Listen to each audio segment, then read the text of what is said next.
Okay, hello students, hello learners, grade 5, kumusta? It's me again, your Sir Carlo, and syempre, grade 5 Mayon, no? Grade 5 Mayon, sorry. Ito ang inyong mga pointers to review sa Araling Panlipunan. Okay, so makinig na mabuti dahil syempre, yung iba dito, hahabulin natin yung lesson natin na hindi natin na take up because of the class suspension dahil dun sa bagyo at sa habagat. So sana makinig kayong lahat. Dyan sa likod, nakikita ko kayo. No, meron ako CCTV dyan sa likod, makinig ang lahat. Okay? Sige, start na tayo sa pointers to review natin sa Araling Panlipunan. Ito. Babalikan na lang natin, no? Okay, pakibasa. Itong bibilugan ko na to.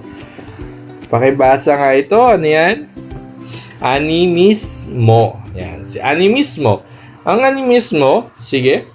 Ito ang tawag sa paniniwalang may espiritu ang mga bagay at bahagi ng kalikasan. Yan, animismo, no?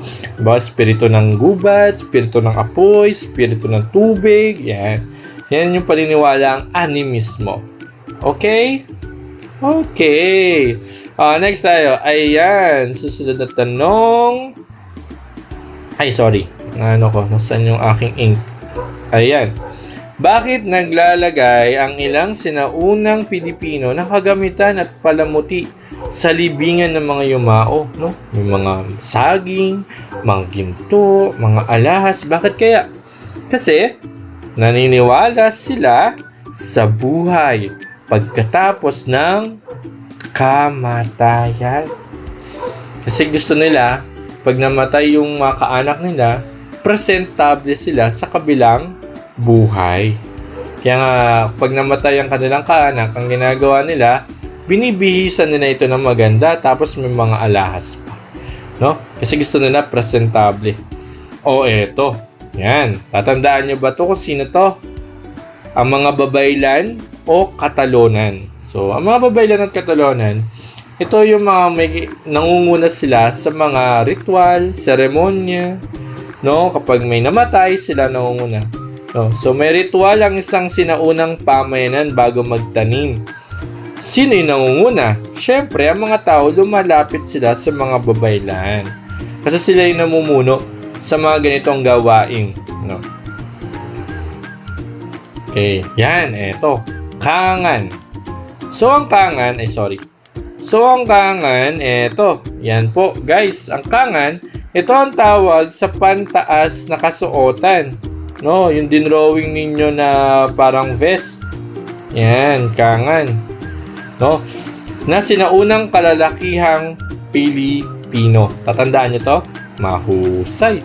Sige, next na natin. Okay? Sunod. Ito. Hindi natin to, habulin lang natin to, no? So, ang bahay kubo, alam mo yung bahay kubo? Bahay kubo, kahit munti. Okay? Ito ay kilalang tahanan dito sa Pilipinas noon. At saka ngayon, mayroong mga bahay kubo, no? So, ito ay angkop sa tropical na klima ng Pilipinas. Bakit? Kasi, ang disenyo at likas na materyales ng bahay kubo ay nakatutulong upang manatiling presko ang loob nito. Kaya kahit mainit, pag nakahiga ka sa bahay, sa ganito, sa mga kubo, di ba presko malamig? No? Okay, next tayo. Sige, ayan. Balikan ulit natin kasuotan ng mga katutubo natin. Patadyong. Okay, yung patadyong na to, syempre, ito yun, sa pang-ibaba.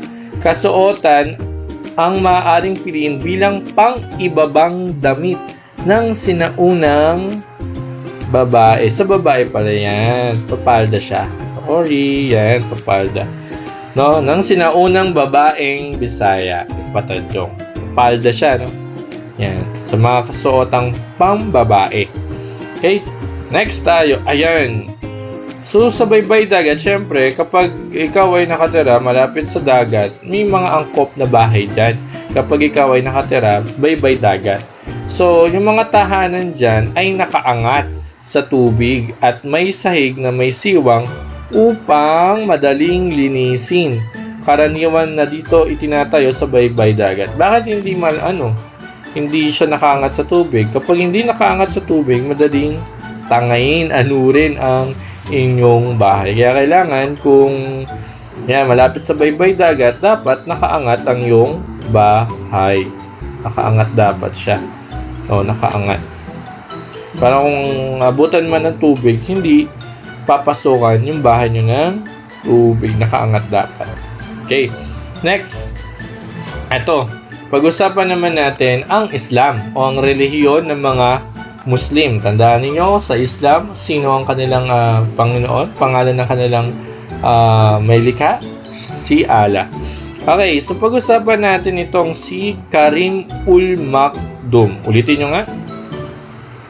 Okay, si Karim Ul Maktoum. Si Karim Ul Maktoum, dumating siya sa Sulu noong 1380 at nangaral, no? Pag sinabing nangaral, kinalat niya, kinalat niya ang relihiyong Islam. Islam, ito yung relihiyon ng mga Muslim. Ayan. Kinalat ni Karim Ul Maktoum. Sunod. Ayan. May tanong dyan. Bakit daw unang lumaganap ang Islam sa Sulu at Mindanao? Hindi sa Luzon, hindi sa Visayas, pero sa Mindanao na una ang relihiyong Islam. Dahil, may sagot dyan. Sa pakikipag-ugnayan at kalakalan. Pag sinabing kalakalan, ito yung palitan ng produkto. Pwedeng dito sa loob ng bansa or sa labas ng bansa. Sa mga mangangalakal at misyonerong Muslim. Dahil sa kalakalan, nakipagkalakalan sila, nakipagpalitan sila ng produkto sa mga misyonerong Muslim, doon lumaganap ang Islam. Okay? Next, ito yung correct timeline, no? So, ito yung wastong payak na timeline ng paglaganap ng Islam. Nagsimula yan kay Karim Ul Maktoum. Siya yung unang nangaral ng Muslim. Tapos, ito, yung unang naging raha na naging natutuhan ang relihiyong Islam ay si Raha Baginda. Tapos si Raha Baginda, si Abu Bakar naman. Okay? Nauna si Karim Ul Maktoum. Una siya. Sumunod si Raha Baginda. Tapos, sumunod si Abu Bakar. Yan yung sunod tamang timeline ng paglaganap ng Islam. Nagsimula kay Karim Ul Maktoum, Raha Baginda, Abu Bakar. Tandaan niyo yan, no? Sige. Next tayo. Ayan. Dito naman, lumakas ang paglaganap ng Islam at naitatag ang pamahalaang sultanato. Ito yung naging epekto nung pagdating ni Abu Bakar sa Sulu noong ika-15 na siglo. No? And nung dumating si Abu Bakar, lalong lumakas ang paglaganap ng Islam. At naitatag nga yung sultanato. No? Pag sinabing sultanato, yung pinaka-pinuno nito ay natawag na sultan. At ang relihiyon nito, syempre, Islam. Ayan. Natatandaan nyo to, ang zakat. No? Meron tayo 5 kailangang gawin ng mga Muslim. So, isa na dito yung zakat. So, balikan nyo na lamang yon sa inyong mga lecture. 5 mayon. No? Balikan nyo na lang, ha? Okay, so, nais ni Yusuf. Halimbawa, mayroon tayo ditong sitwasyon. So, halimbawa, may isang estudyante.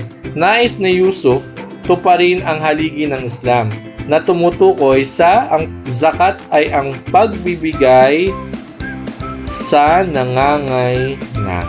Halimbawa, nabagyuhan, so bibigyan niya ng mga lumang damit. No? Yun ay isa sa mga haligi ng Muslim. Kailangan gawin ng mga Muslim ang zakat. Zakat. Okay, ito. Ang Ruma Bitsara. Ang Ruma Bitsara, ito ay mahalagang pagpapasiya tungkol sa batas at pananalapi ang sultan. Ito ang pangkat na dapat niyang sangguniin ayon sa pamahalaang sultanato tungkol sa pananalapi. kaperahan, batas, kay Ruma Bitchara. Si Ruma Bitchara. Basta tungkol sa pagpapasya, tungkol sa batas at pananalapi ang sultan, siya ang pupuntahan kay Ruma Bitchara. Okay, next. Ayun. Dito, ang wastong pagsusuri sa tungkulin ng sultan. Ano ba trabaho ng sultan? Pag sinabi natin sultan, para din siyang dato. Siya yung pinuno ng sultanato. So, ang trabaho ng sultan ay siya yung pinuno. Tapos siya yung tagapagpatupad ng batas. No? At tagapangalaga ng nasasakupan. Siya yung leader. Para siyang presidente sa kanilang lugar. Next tayo. Ayan. Dito, nagkakaugnay ang tarsila at pamumuno ng sultan. Ano ba yung tarsila? Ano ba ang kaugnayan nila? Ang tarsila ay tala ng pinagmulan ng lahing Muslim na nagsisilbing batayan ng pamumuno. Kapag namumuno ang sultan, kailangan tignan niya yung mga batas. Ngayon, yung batas na yon, nakasulat yon sa tarsila. Ito yon. Ito yung sinusundan ng isang sultan. Kung paano niya pamunuan ang kanyang nasasakupan. Yun, tarsila. Kailangan naayon sa tarsila yung mga gagawin niyang mga hakbang para sa kanyang nasasakupan. Dito na tayo sa mga bansa, no? Mga bansang nakipagkalakalan sa Pilipinas. So, una muna, ito. China o yung China. So, yung bansang ito, ang pinagmulan ng kagamitang porselana, no? Mga porselana, yung mga bracelet, o yung mga babasagin, na base, yan, seda, mga damit, tela, jade, sing-sing, yung kulay green to, yung jade, no? Yung bracelet na green, at pulbura, or yung iba, pagpapaganda, yan, galing sa China yan, no? Sunod, tandaan nyo yan, ha, yung mga nakakuha nating produkto sa China. Yan. Eto. Tandaan nyo to. Arabesque. Ang arabesque, ito ay sining na disenyo na inuugnay sa impluensyang Arabe o mga Arabo sa mga masjid. Ito yung mga nakuha din natin na impluensya sa mga Arabo. Yung arabesque. Disenyo yan, sining, yung mga iba-ibang disenyo. Basta tandaan nyo yung arabesque. No? Isa yung mga disenyo na nakuha natin sa mga Arabo. O eto pa. Bakit naging mahalagang sentro ng kalakalan ang Jolo, Cebu, Mindoro, Maynila, Batangas at Laguna? Sabi daw, pag sinabing sentro ng kalakalan, dito yung maraming mga pumupuntang mga ngalakal. No? At siyempre, kapag maraming mga ngalakal ang pumupunta sa lugar na to, maraming mga produkto kang makikita. Okay, bakit nga ba? Kasi matatag ang palitan at pakikipag-ugnayan ng mga Pilipino at Chino sa mga daungang ito. Yan. So, dahil maraming mga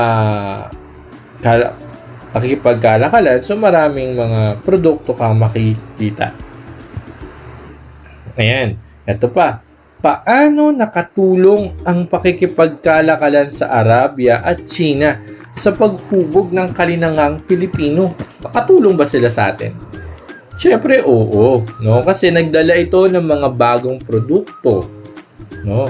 Meron kayong mga kubiertos. Magsabi natin kubiertos, mga kutsara, tinidor, mga mangkok. Yan, galing din sa kanila yan.